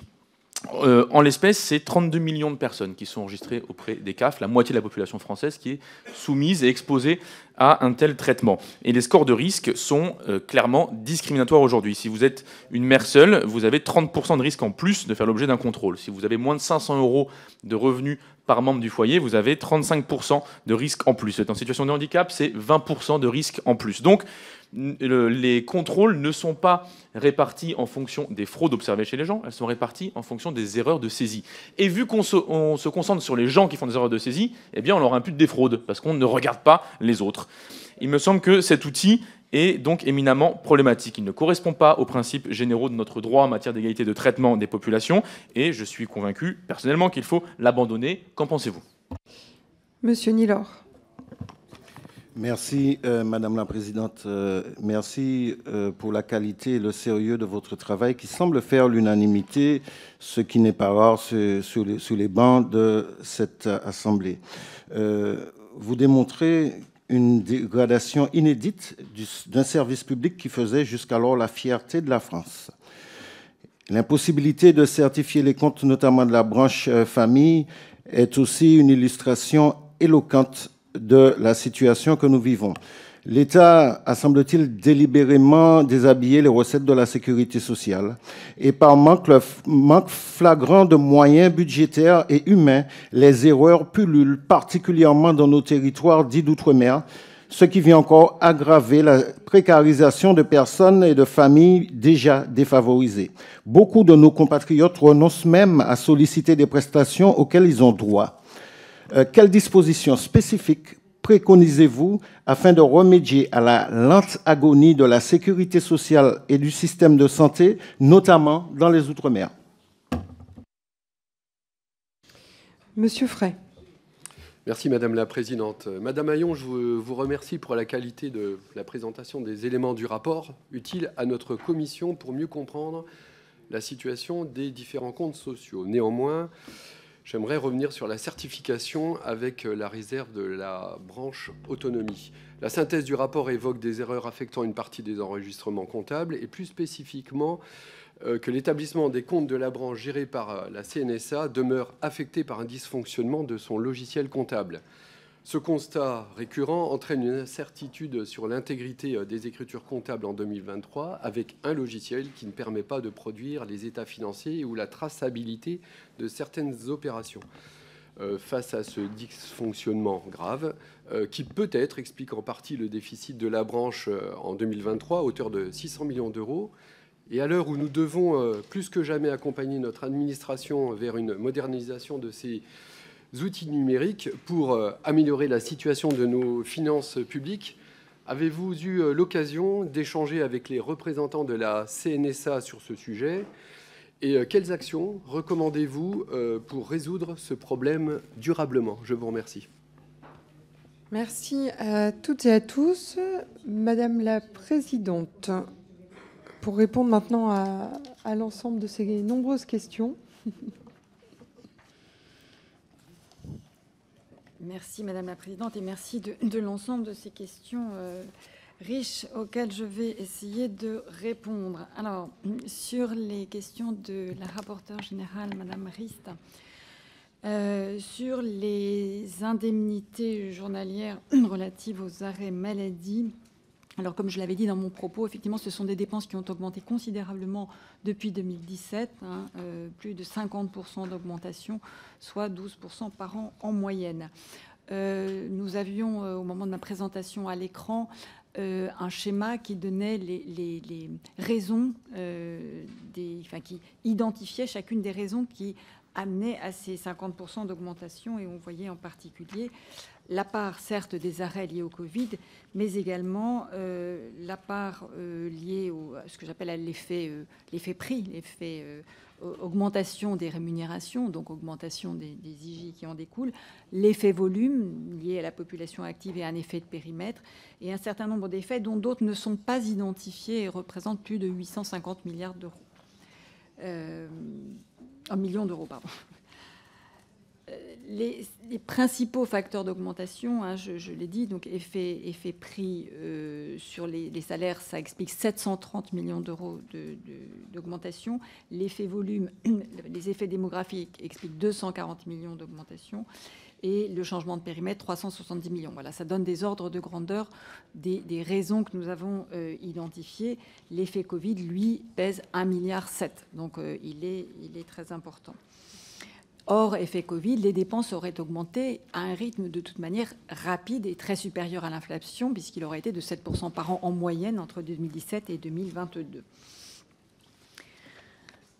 Sur les pistes de maîtrise des dépenses que vous avez évoquées, nous avons identifié 4 pistes majeures d'économie possible. Une simplification de la réglementation, notamment pour les cas complexes, pour réduire les coûts de gestion administrative. Les coûts de gestion administrative, nous les estimons aujourd'hui à plus de 400 millions d'euros, rien que pour gérer les indemnités journalières maladie. Donc il y a des économies à rechercher dans cette charge administrative avec une simplification réglementaire, notamment pour les gens qui ont une succession de contrats ou qui ne sont pas sous contrat salarié. La complexité est grande. Donc on propose de simplifier le calcul de référence. Ça, c'est une première mesure. Une deuxième mesure, c'est d'améliorer les outils de lutte contre la fraude. Alors je reviendrai à la lutte contre la fraude. Pardon. S'il vous plaît. Je reviendrai à la lutte contre la fraude parce qu'il y a eu plusieurs questions là-dessus. Mais sur les arrêts de travail en particulier, la lutte contre la fraude n'est pas suffisamment efficace. Or, le moyen le plus efficace, c'est d'abandonner définitivement l'usage du papier, l'usage des arrêts de travail papier, et faire en sorte que les médecins effectuent l'intégralité de leur prescription d'arrêt de travail grâce au téléservice qui est en vigueur aujourd'hui, dont l'usage est théoriquement obligatoire et qui est en réalité n'est pas utilisé à 100%. Donc il faut que ce taux de 100% soit atteint le plus vite possible. Les outils sont là, il suffit juste que les médecins se mettent en ordre de bataille pour télétransmettre, et on éradiquera la plus grande partie de la fraude aux arrêts de travail. Pour lutter contre les arrêts de travail de complaisance qui existent aussi, la CNAM a mis en place de nouveaux outils qui permettent de cibler, je le dis tout à l'heure, les profils de médecins surprescripteurs, c'est-à-dire qui prescrivent très au-delà de la moyenne constatée soit en national, soit dans une zone donnée. Donc ça suppose un dialogue entre la CNAM et les représentants des professions médicales, avec sans doute un dispositif de sanction graduée qui n'est pas suffisamment actionné aujourd'hui. Troisième piste que j'ai évoquée aussi rapidement tout à l'heure consisterait à revoir la durée maximum d'indemnisation. Les progrès médicaux sont importants, or ces règles d'indemnisation n'ont pas changé depuis 1945. Donc on peut légitimement penser que réduire par exemple de 3 ans à 2 ans la durée maximum d'indemnisation, à condition d'avoir parallèlement un dispositif d'accompagnement des pathologies longue durée et des affections longue durée, pourrait tout à fait être envisagé. La quatrième piste d'économie que nous suggérons, ce serait la possibilité d'une autodéclaration des arrêts de travail pour les arrêts pour les maladies de courte durée, à la condition expresse que ce soit assorti de la mise en place d'un jour ou 2 jours de carence d'ordre public, c'est-à-dire ni indemnisé ni indemnisable. Alors, ça ne ferait pas faire d'économie immédiatement à la sécurité sociale, ça aurait peut-être même un coût pour la sécurité sociale, dans la mesure où le jour non indemnisé, non payé par les employeurs, et se traduirait par l'absence de cotisation pour ce jour-là non travaillé et non payé, et donc une moindre recette pour la sécurité sociale. Donc, dans un premier temps, ça serait plutôt une perte de recettes pour la sécurité sociale et une perte de revenus, bien sûr, pour les salariés. Mais, corrélativement, les entreprises économiseraient, elles. Ce seraient les gagnantes de ce système. Et on a estimé à 1 milliard d'euros ce qu'elles pourraient économiser avec l'instauration d'un jour de carence d'ordre public. L'idée, ce serait que ce milliard d'euros soit récupéré par la sécurité sociale, donc elle récupère le gain en réalité fait par les entreprises, soit par une baisse du taux de prise en charge des indemnités journalières, qui pourrait passer de 50 par exemple à 45%, soit par un report du début de la prise en charge par l'assurance maladie, par exemple du 4e au 8e jour, pour compenser le milliard. Voilà, c'est des mécanismes à trouver, mais on pense qu'il y a une piste à creuser là-dessus. En tout cas, on invite le gouvernement à le faire. Sur les niches sociales, alors aujourd'hui, les exemptions et les exonérations sur les compléments de salaire sont noyées dans la masse des niches sociales, alors qu'il faudrait qu'elles fassent l'objet d'un suivi et d'une analyse surtout particulière, tant leurs effets sur les finances sociales et sur l'équité du prélèvement sont importants. Donc il est essentiel que les parlementaires que vous êtes et les citoyens que vous représentez soient informés du dynamisme de dépenses et de manque à gagner pour la sécurité sociale de ces niches sur les compléments de salaire. Ce que nous invitons à beaucoup plus de transparence sur ces sujets, et nous souhaiterions que ces évolutions que nous mettons au jour dans le chapitre soient actualisées dans les annexes de la loi de financement de la sécurité sociale. Cela permettrait d'appuyer les décisions qui sont prises en conséquence, et en particulier ce qui concerne le cumul des dispositifs d'épargne salariale et la concentration de leurs bénéfices, puisque j'ai insisté tout à l'heure sur les problèmes d'inégalité des entreprises et des salariés bénéficiaires de ces niches sociales. Pardon. Sur le même sujet des niches sociales, on peut rappeler que les travaux qui ont été menés par l'inspection des finances et l'IGAS sont assez différents des travaux menés par la Cour, parce qu'ils ont un programme de contrôle triennal. Et donc, elles sont chargées, ces inspections, d'examiner la totalité des niches sur 3 ans, donc chaque année par tiers, et c'est la totalité. Nous avons échangé informellement avec l'IGAS et l'IGF sur ce sujet, mais nos approches sont vraiment différentes. Nous prêtons une attention particulière aux niches sociales pour évaluer leurs coûts et leurs effets, et puis les porter à la connaissance, je parlais de transparence tout à l'heure, à la connaissance des citoyens, ces éléments et l'impact notamment sur les finances sociales. Sur la dette sociale, je ne peux que confirmer ce que vous avez dit, Madame la rapporteure générale, et confirmer votre analyse. La CADES va voir en 2024 et 2025 ses ressources s'amenuiser. Son excédent, qui est aujourd'hui de 18 000, au 31/12 de 2023, de un peu plus de 18 milliards d'euros, va être réduit à 16 milliards d'euros en 2024, en raison du transfert d'une fraction de la CSG à la CNSA, la Caisse nationale de solidarité pour l'autonomie. Et cet excédent va se réduire à nouveau à partir de 2025. Donc, notamment, la contribution versée par le Fonds de réserve des retraites va passer de 2,1 milliards à 1,45 milliard d'euros. Par ailleurs, le déficit de la sécurité sociale va, toutes choses égales par ailleurs, augmenter et dépasser 17 milliards d'euros en 2027. Donc on va avoir un déficit qui mécaniquement, si rien n'est fait, va dépasser la capacité d'amortissement de la CADES, et donc la dette sociale va recommencer à augmenter sans perspective de retour à l'équilibre. C'est pour ça que nous avons parlé de point de bascule en 2027. Voilà ce que je voulais dire sur ces premières questions. Alors, sur d'autres questions, sur les s'il vous plaît, c'est compliqué. Sur la certification et les anomalies significatives que nous avons identifiées. Alors, quand nous certifions, nous accompagnons aussi les organismes. Les travaux qui ont été engagés par la CNAF, par exemple, à la suite de la non-certification de l'année dernière, ont permis de progresser. Les équipes de certification ont constaté les progrès réels qui ont été effectués, mais qui ne se traduisent pas encore dans les comptes. Donc, il s'agit de notamment développer les déclarations de ressources et de fiabiliser les déclarations de ressources qui sont à l'origine de nombreuses erreurs. Les déclarations des ressources par les assurés ou par les employeurs.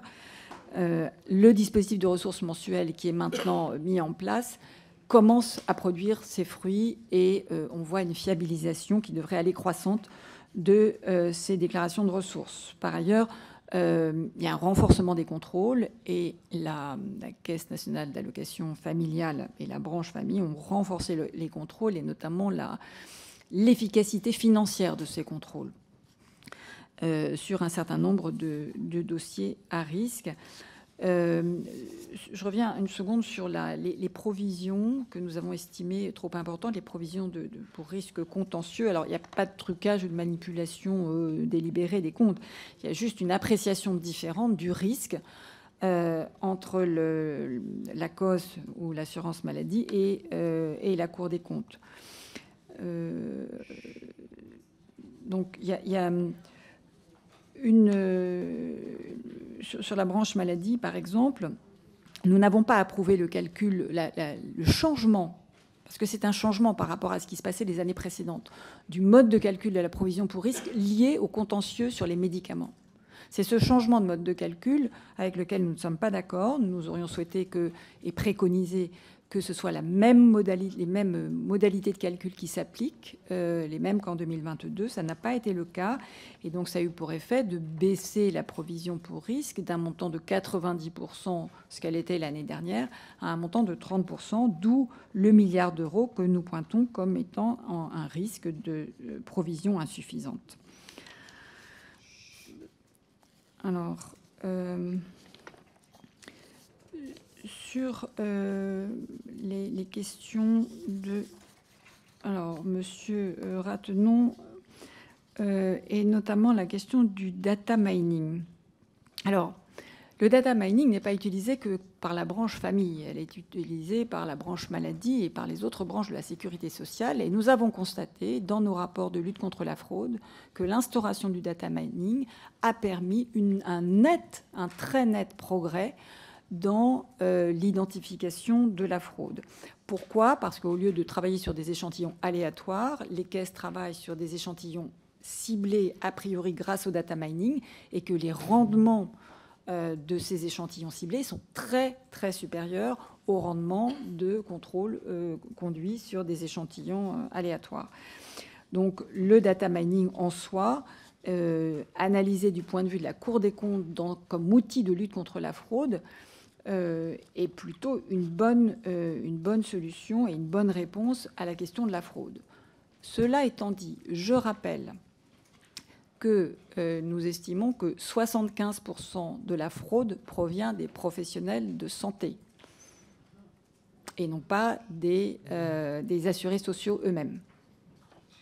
Voilà, c'est important d'avoir cet ordre de grandeur en tête. Professionnels de santé, c'est l'ensemble des professions de santé au sens large, y compris les transporteurs sanitaires.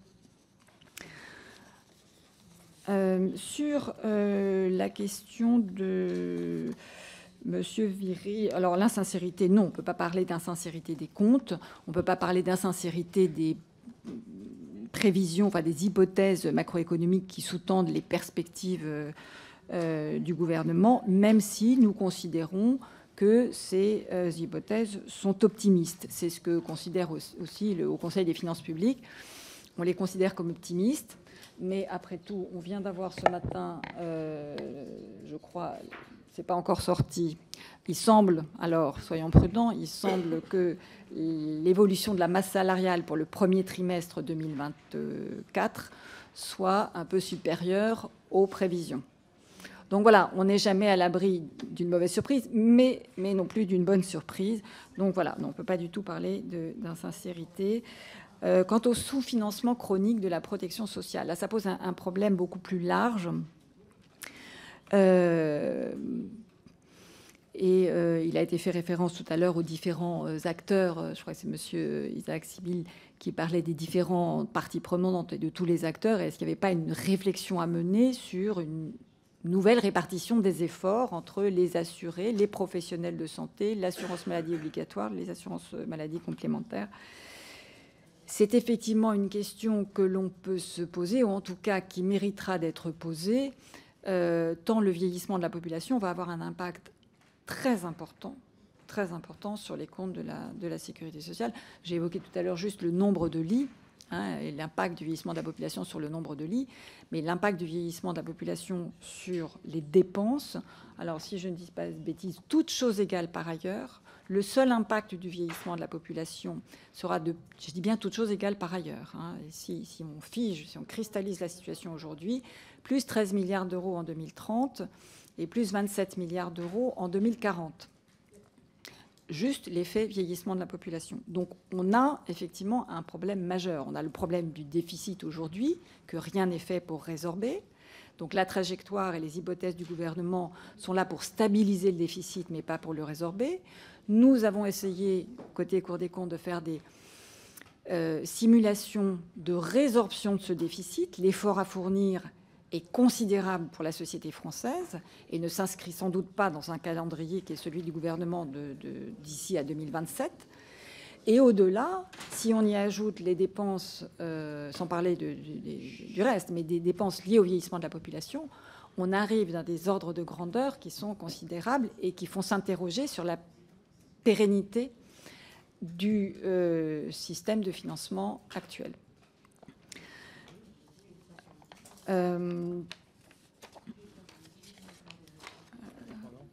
Oui.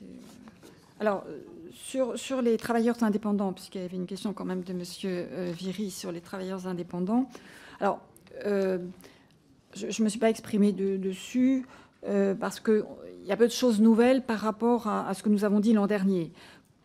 Alors, comme pour les branches du régime général, le CPSTI est l'un des attributaires des prélèvements des travailleurs indépendants recouvrés par les URSSAF. Donc, comme en 2022, il est affecté par les faiblesses qui affectent le contrôle interne du recouvrement de ces prélèvements. Et de façon similaire, les dossiers qui relèvent du régime de retraite complémentaire des indépendants reflètent les mêmes faiblesses que celles constatées dans le régime général pour les droits liquidés au moyen d'un outil qui est un outil commun qui s'appelle l'outil Azur. Quant au constat relatif aux rentes invalidité et capitaux d'essai spécifiques aux travailleurs indépendants, ils ont peu évolué par rapport à 2022.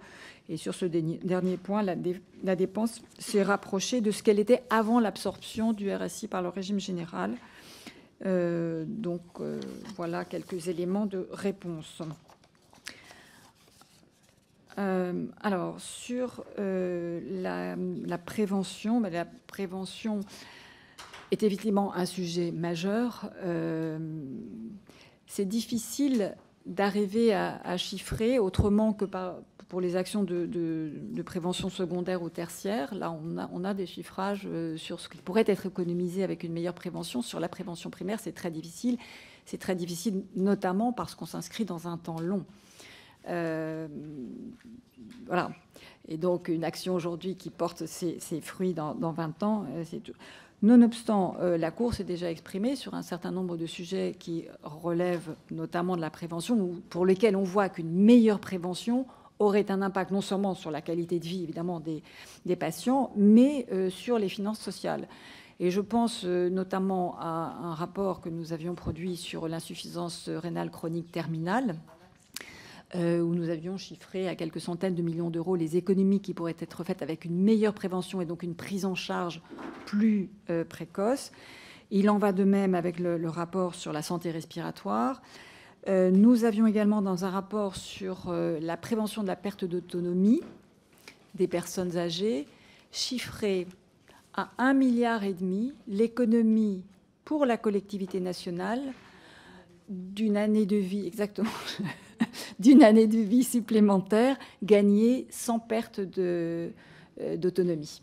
Donc, voilà, on est évidemment convaincu qu'une bonne partie des économies réside dans le fait de faire une meilleure prévention, mais comme on n'a pas de chiffres, l'administration n'a pas de chiffres, et que c'est un travail complexe que d'arriver à chiffrer des actions de long terme, on en reste là. Mais je pense qu'on ne peut pas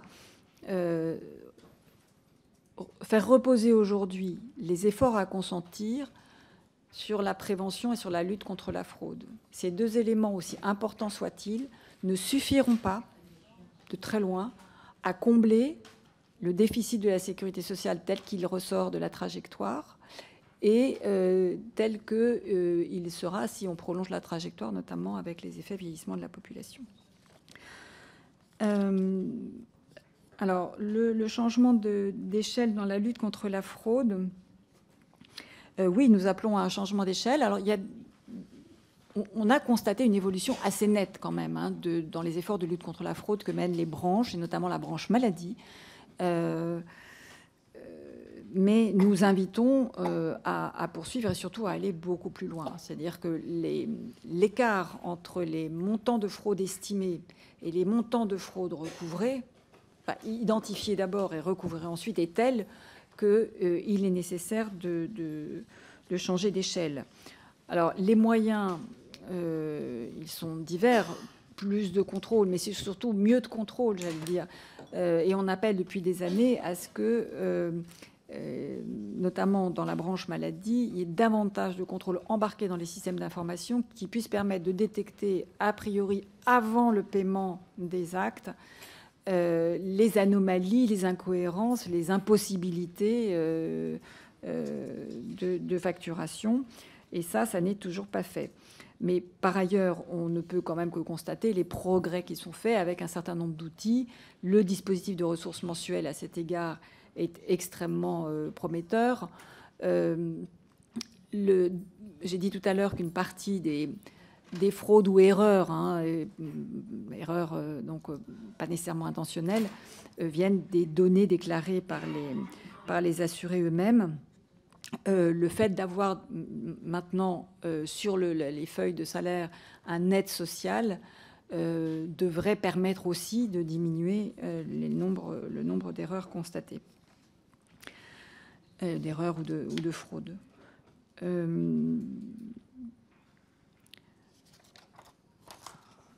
Pardon.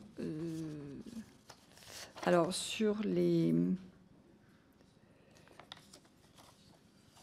la qualité du service rendu, comment améliorer la qualité du service rendu. Alors, il faut dire, avec les mauvais résultats que j'ai cités tout à l'heure, il faut dire qu'aussi, il y a eu une forte augmentation des appels téléphoniques. Et notamment avec la fermeture d'un certain nombre d'accueils physiques. Maintenant, les accueils se font sur rendez-vous. On a eu un report sur les appels téléphoniques qui ont considérablement augmenté, qui explique peut-être aussi la dégradation de la qualité de ces appels, enfin des réponses à ces appels. En revanche, ce que nous invitons à faire, parce qu'aujourd'hui les caisses ne l'ont pas fait, c'est de comprendre pourquoi il y a autant d'appels répétés. C'est-à-dire pourquoi les assurés sont obligés d'appeler une fois, deux fois, trois fois, quatre fois, 10 fois quelquefois, pour la même raison, parce qu'ils n'arrivent pas à obtenir une réponse complète et non entachée d'erreurs. Donc, la qualité des appels sera d'autant plus grande qu'on aura formé les gens qui appellent, et pour ça, il faut que les gens qui répondent, il faut que les agents qui répondent connaissent les raisons pour lesquelles autant d'appels sont réitérés. Et quand on aura réduit le nombre d'appels réitérés, c'est-à-dire quand les gens n'appelleront qu'une fois et auront leur réponse en une fois, on aura diminué, mais alors je n'ai plus les pourcentages, mais très très substantiellement le nombre d'appels. Sur les recettes de la sécurité sociale et les erreurs, alors sur les erreurs dans la branche famille, je l'ai dit tout à l'heure, les erreurs sont essentiellement imputables aux déclarations des allocataires.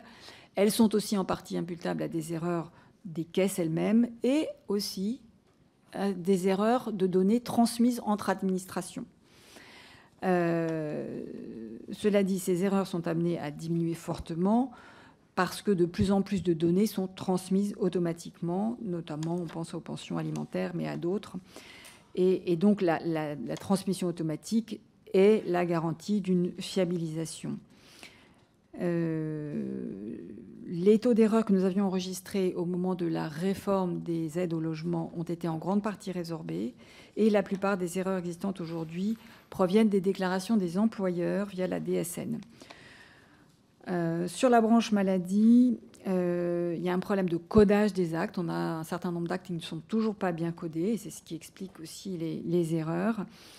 Et donc les vérifications a posteriori entraînent de facto des indus ou éventuellement des trop-perçus. Pour les assurés, les erreurs sont dues à des déclarations erronées. C'est ce que j'ai dit tout à l'heure, qui concerne surtout la C2S. Là encore, l'utilisation des données transférées automatiquement pour le calcul de la C2S doit permettre de résorber ces calculs erronés. Pour la branche retraite, la plupart des erreurs proviennent de calculs au moment de la liquidation des pensions.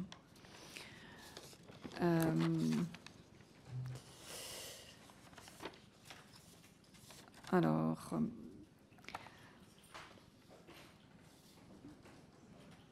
excusez-moi, j'essaye de... Alors, l'impact de la réforme des retraites sur les erreurs, c'était pas son objet, et donc voilà, il n'est pas sûr que ce soit ça qui permette de réduire les erreurs, mais c'est plutôt les dispositifs dont je viens de parler.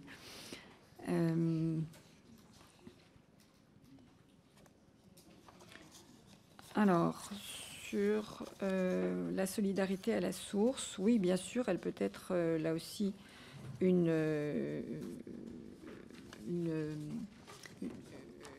manière de tarir, même si ce n'était pas son objet premier, mais de tarir les anomalies, voire les fraudes.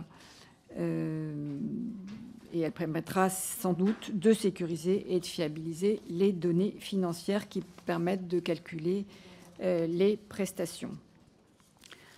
Alors, sur la branche famille et sur les familles nombreuses, sur la branche famille, alors je rappelle que le refus de certification de l'an dernier s'appuyait d'une part sur la dégradation des liquidations erronées avec un constat d'erreurs non corrigées de 5,8 milliards. Donc ça, c'était bien pour l'an dernier. Sur le maintien de contrôle à un niveau très inférieur à ce qu'il était avant la crise sanitaire et sur l'absence d'amélioration de la qualité des liquidations à court terme. Donc ces trois éléments, c'est la réunion de ces trois éléments qui avait conduit la Cour à ne pas certifier. Cette année, c'est un peu différent puisque, comme je l'ai dit, la branche famille s'est engagée dans un processus d'amélioration de la liquidation des prestations, même s'ils ne sont pas sensibles sur les comptes 2023, et même si le montant d'erreurs non corrigées reste élevé à 5,5 milliards, ça a été dit tout à l'heure, pour les erreurs non corrigées au bout de 24 mois. Mais nous avons retenu l'impossibilité de certifier en se fondant sur le fait qu'une mobilisation réelle de la branche à tous les niveaux et au plus haut niveau est constatée, et que d'ailleurs, dans la COG, il lui a été donné des moyens supplémentaires. Donc on estime que maintenant, elle est en mesure de faire face à ses obligations, et notamment au rétablissement d'une qualité comptable que nous appelons de nos voeux. Voilà sur la branche famille. Sur la branche autonomie, alors, nous ne donnons pas enfin,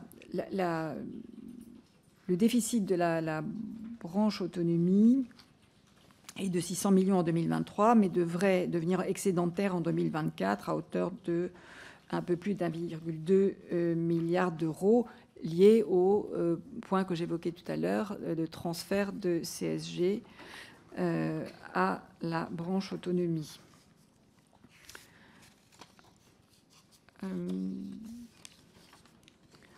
Alors, sur le SNDS, le Système national des données de santé, on a effectivement aujourd'hui un blocage lié notamment à la question de l'hébergement, puisque le Health Data Hub avait, après un appel d'offres, attribué le marché donc à une filiale de Microsoft, qui s'est heurtée donc à une règle européenne qui interdit d'héberger ces données sur des serveurs d'un pays non membre de l'Union européenne. Et donc la situation est bloquée. Et ce que nous appelons à faire, c'est de sortir de ce blocage absolument, impérativement, le plus vite possible. On est dans une situation où chacun des protagonistes attend de l'autre finalement qu'il bouge le premier et rien ne bouge. Et c'est la raison pour laquelle nous appelons à transférer au moins une copie, alors toujours de pseudonymiser, mais de la base du SNDS à un hébergeur qui serait choisi bien sûr après mise en concurrence, mais relevant du droit de l'Union européenne, et auprès duquel le système national des données de santé serait accessible, notamment pour le monde de la recherche, qui aujourd'hui pâtit de la situation actuelle. Alors certes, on ne pourrait pas faire appel à l'intelligence artificielle, puisqu'aujourd'hui on a compris qu'aucun hébergeur relevant du droit de l'Union européenne n'était en mesure de donner autant de garanties d'utilisation de l'intelligence artificielle et que ce qu'aurait souhaité initialement le Health Data Hub. Mais enfin, ça permettrait de sortir de la situation de blocage actuelle. Et puis, par ailleurs, nous appelons à intégrer le plus vite possible au SNDS toutes les données qui doivent y être intégrées et qui ne le sont pas encore, et notamment, puisque ça a été évoqué, la question des entrepôts de données de santé des hôpitaux. Alors,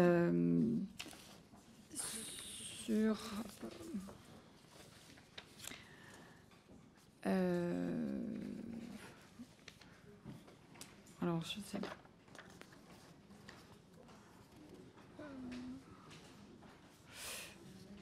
Alors, sur les hospitalisations évitables, pour les personnes âgées notamment, ça c'est un point important parce que c'est une source d'économie importante. Et nous avons constaté, notamment pour les personnes âgées, que les établissements qui avaient mis en place un système pouvant accueillir les personnes âgées sans passage aux urgences, directement les accueillant en gériatrie aiguë, et avec un adossement à des services médicaux de réadaptation, donc à des lits d'aval ensuite, que quand cette organisation aval, médecine de ville et organisation au sein de l'hôpital était en place, on avait beaucoup moins d'hospitalisation non nécessaire, d'hospitalisation évitable, et que, évidemment, les patients, surtout, s'en portaient mieux, et les finances de la sécurité sociale également. Alors, est-ce qu'on a pu chiffrer le coût des hospitalisations évitables? Je me tourne vers mes collaborateurs. On n'a pas de chiffrage, donc pour répondre à la réponse de Monsieur Gernigon. Le data mining. Alors, oui, l'outre-mer. Il y a une question sur l'outre-mer. C'est vrai qu'il y a beaucoup d'erreurs de manière générale. Il y en a aussi beaucoup concernant les prestations de sécurité sociale en outre-mer. Et nous avons contrôlé récemment, les résultats ne sont pas encore rendus publics, mais le seront très prochainement, la Caisse générale de sécurité sociale de Martinique. Et nous, à l'avenir, nous irons contrôler les autres CGSS des autres départements et territoires d'outre-mer, qui méritent vraiment de revoir en profondeur un certain nombre de points d'organisation. Alors, tant que le rapport n'est pas rendu public, je ne peux pas en dire plus, mais la situation est extrêmement préoccupante. En tout cas, ça n'est pas passé sous notre radar. Nous nous intéressons particulièrement à l'outre-mer, sous l'angle de la sécurité sociale et de la gestion par les caisses de sécurité sociale des prestations, d'une part, et d'autre part, sur la question de la santé outre-mer et de la manière dont les patients outre-mer sont pris en charge.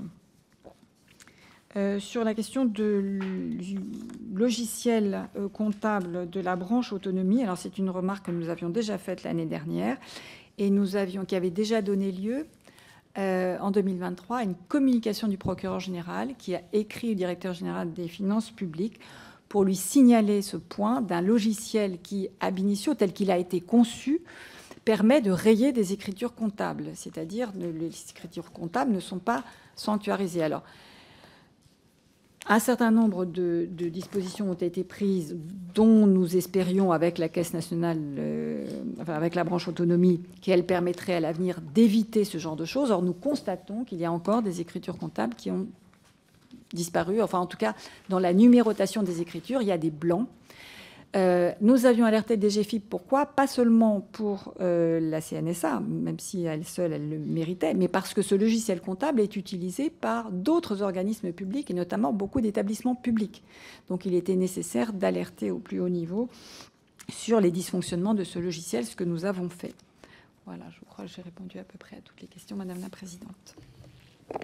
Oui, merci beaucoup, Madame la Présidente. Les questions étaient nombreuses et les sujets quand même assez denses. Je pense que les députés sont satisfaits. Enfin, je pense que tout le monde a pu avoir des réponses aux points qu'ils ont soulevés. Et puis, évidemment, nous disposons des rapports. Le PowerPoint qui vous a été présenté vous est diffusé aussi.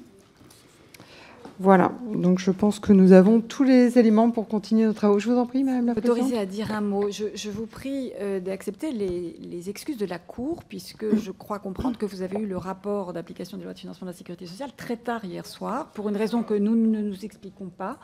Il était prêt normalement dans les temps comme d'habitude, et donc il y a eu sans doute un petit problème côté circuit interne à la Cour des comptes. Donc je vous présente au nom de la Cour voilà, les excuses de la Cour. Merci beaucoup, Madame la Présidente. Bien, mes chers collègues, vous savez qu'on se retrouve demain dans le cadre de la niche GDR. Là, maintenant, nous allons réunir le bureau de la Commission ici, dans cette salle. Et je vous rappelle que nous avons notre prochaine réunion de commission mercredi prochain à 9h et à 15h. Alors, c'est 9h, pas 9h30 la semaine prochaine, pour l'examen des propositions de loi de la niche LIOT. Et je serai, et l'AXE, effectivement. Et voilà. Et je serai, pour ces deux séances, remplacée par mes chers collègues Michel Perron et Paul Christophe, que je remercie vivement. Très bien, merci à tous.